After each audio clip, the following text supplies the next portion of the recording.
isi dunia ini. Orang itu akan disebut Kristus, dialah juru selamat dunia. Mari kita dengarkan liturgi yang keempat.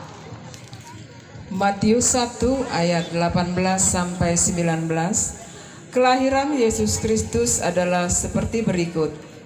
Pada waktu Maria, ibunya, bertunangan dengan Yusuf, ternyata ia mengandung dari Roh Kudus sebelum mereka hidup sebagai suami istri.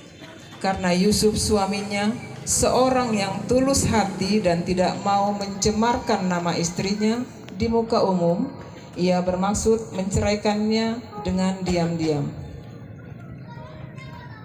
Matius 1 ayat 20.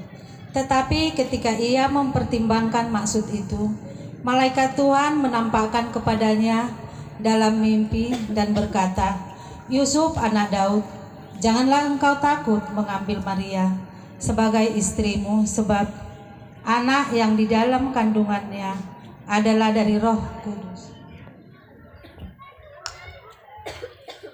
Ia akan melahirkan anak laki-laki dan engkau akan menamakan dia Yesus, karena dialah yang akan menyelamatkan umatnya dari dosa mereka.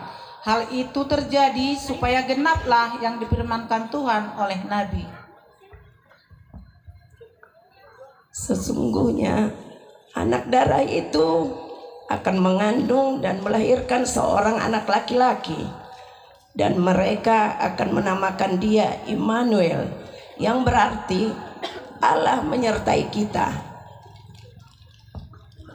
Sesudah bangun dari tidurnya, Yusuf berbuat seperti yang diperintahkan malaikat Tuhan itu kepadanya. Ia mengambil Maria sebagai istrinya, tetapi tidak bersetubuh dengan dia sampai ia melahirkan anaknya laki-laki, dan Yusuf menamakan dia Yesus. Sesudah Yesus dilahirkan di Betlehem di tanah Yudea pada zaman Raja Herodes, datanglah orang-orang Majus dari timur ke Yerusalem dan bertanya-tanya, "Di manakah dia, raja orang Yahudi yang baru dilahirkan itu? Kami telah melihat bintangnya di timur dan kami datang untuk menyembah dia."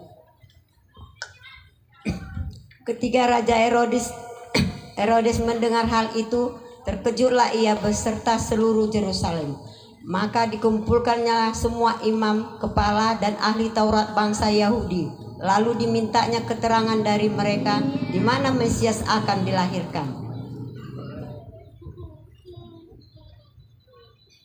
Mereka berkata kepadanya, di Betlehem di tanah Yudea, karena demikianlah ada tertulis dalam kitab Nabi.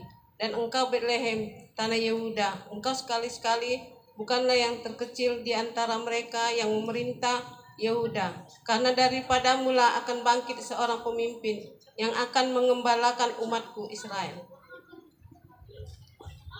Ketika mereka melihat bintang itu, sangat bersukacitalah mereka. Maka masuklah mereka ke dalam rumah itu dan melihat anak itu bersama Maria, ibunya, lalu sujud menyembah dia. Mereka pun membuka tempat harta bendanya dan mempersembahkan persembahan kepadanya, yaitu emas, kemenyan, dan mur.